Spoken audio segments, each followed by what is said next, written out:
आज हम एक ऐसी लव स्टोरी सुनाएंगे जो आप कभी नहीं सुनी होंगी और उससे आपको कुछ सीख ही मिलेगी। आज की लव स्टोरी बेहद दिलचस्प है। ऐसे में पोस्ट को पूरा पढ़ें तो यह लव स्टोरी काफ़ी पसंद आएगा। हम आपको बता दें कि यह लव स्टोरी दो ऐसे प्रेमी जोड़ों का है जो एक दूसरे से प्यार तो करते थे लेकिन इजहार नहीं कर पा रहे थे। प्यार में इजहार करना सबसे जटिल होता है। लोग दिल तो लगा लेते हैं लेकिन इजहार नहीं कर पाते हैं। आखिर इसका कारण क्या है? आज हम इस पर भी बात करेंगे। दोनों प्रेमी जोड़े लगभग एक दूसरे को 10 साल से प्यार करते थे। इसके बावजूद भी किसी ने भी इजहार करने की हिम्मत नहीं जुटा पाई।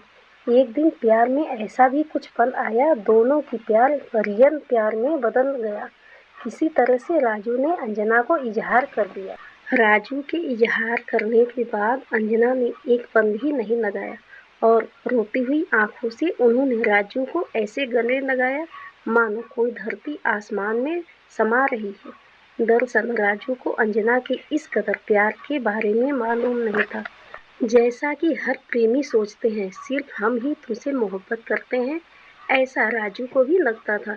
राजू और अंजना अलग अलग कास्ट के होते हुए भी उनकी रगों में एक जैसा खून दौड़ता था। वह हमेशा एक दूसरे के लिए मर मिटने को तैयार थे। आखिर प्यार भी सदियों का था, ऐसे में एक दूसरे के लिए सच्चा होना जरूरी था। अब दोनों के प्यार का सफर बेहद पेचीदा होता जा रहा था। अंजना और राजू एक दूसरे से ऐसे व्यवहार करने लगे थे मानो जैसे पति और पत्नी है। ऐसा सिलसिला दोनों के प्यार में चलता रहा। दोनों चोरी चुपके से मिलते रहे, जैसे सबकी लव स्टोरी में एक विलन की एंट्री होती है। अंजना के भाई को जब दोनों के बारे में पता चला तो उसके पैरों तले जमीन खिसक गई। आखिर अंजना एक ऐसे लड़की को कैसे पसंद कर सकती है जो बेहद गरीब है और उसकी कास्ट से बिल्कुल अलग है। नमन ने अपनी बहन अंजना को प्यार को समाप्त करने के लिए काफी डराया धमकाया और साथ ही समझाया भी, लेकिन जनाब ये इश्क है, इश्क में कहाँ किसी की बातें समझ में आती है। अगर कुछ समझ में आता है तो वह प्यार की बातें हैं। इश्क में लोग भगवान की भी नहीं सुनते हैं। नमन तो उसका भाई था। अंजना ने अपने घर वालों की एक भी बात नहीं सुनी और राजू से अपने लव स्टोरी की सिलसिला जारी रखा। जब घर वाले समझा बुझाकर थक गए तो अंजना को गांव से शहर बुआ के यहाँ भेज दिया ताकि दोनों का मिलना जुलना बंद हो सके और अंजना राजू एक दूसरे से अलग हो जाए। इतने प्रयास के बावजूद भी दोनों के प्यार में कोई भी फर्क नहीं पड़ा। दोनों का प्यार और भी गहरा होता गया। दोनों के प्यार में काफी उतार चढ़ाव आने के बाद भी उनके प्यार में कोई कमी नहीं आया। आखिर दोनों की परेशानियां बढ़ती गई लेकिन साथ साथ प्यार भी बढ़ता रहा। अब एक वक्त ऐसा भी आ गया है जब राजू और अंजना ने अपने प्यार के लिए सारे रिश्ते तोड़ने को तैयार हो गए हैं।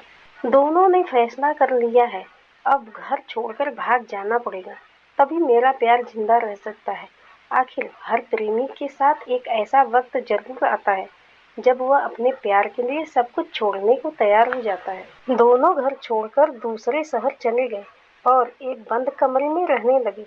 यहाँ राजू और अंजना के घर में दोनों की भाग जाने की खबर सुनकर काफी अफरा तफरी मच गई थी। राजू के घर वालों पर पुलिस कार्रवाई भी हुई और उसमें अंजना को अगवा करने का आरोप भी लगाया गया, जिसमें राजू के घर वाले काफी परेशान हो गए। दिन रात पुलिस के चक्कर काट रहे थे।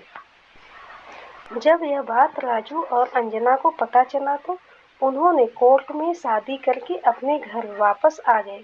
अब राजू और अंजना को महसूस होने लगा अब किसी का कोई डर नहीं है, क्योंकि लव मैरिज करने के बाद आपको यदि कोई प्रॉब्लम होती है तो सरकारी सुरक्षा भी मुहैया कराई जाती है। लेकिन कौन जानता था इतना सब कुछ होने के बावजूद दोनों की लव स्टोरी में ऐसा मोड़ आएगा। शादी की 15 ही दिन बीते हुए थे, राजू की हत्या कर दी गई। अब अंजना कर क्या सकती थी? इसके बावजूद भी उन्होंने राजू का घर नहीं छोड़ने का फैसला लिया, जबकि अंजना के घर वाले दूसरी शादी के लिए दबाव बना रहे थे। जब अंजना को लगा उनकी शादी फिक्स होने वाली है तो उन्होंने भी आत्महत्या कर अपनी कहानी खत्म कर दिया। राजू और अंजना की ऐसी प्रेम कहानी है जो लगभग हर आशिकों पर गुजरती है। आपको बता दें, कभी भी किसी भी भय या डर से अपने आप को खोने से अच्छा है आप अपने जीवन में आने वाली हर समस्या का सामना करें। जीत आपकी होगी। अंजना की तरह जान देने से कोई फायदा नहीं है। यह कायरता को व्यक्त करता है। आपको इस लव स्टोरी में क्या अच्छा लगा, कमेंट में अपना सुझाव जरूर दें और मुझे सपोर्ट करने के लिए मेरे पेज को लाइक और सब्सक्राइब करें। धन्यवाद।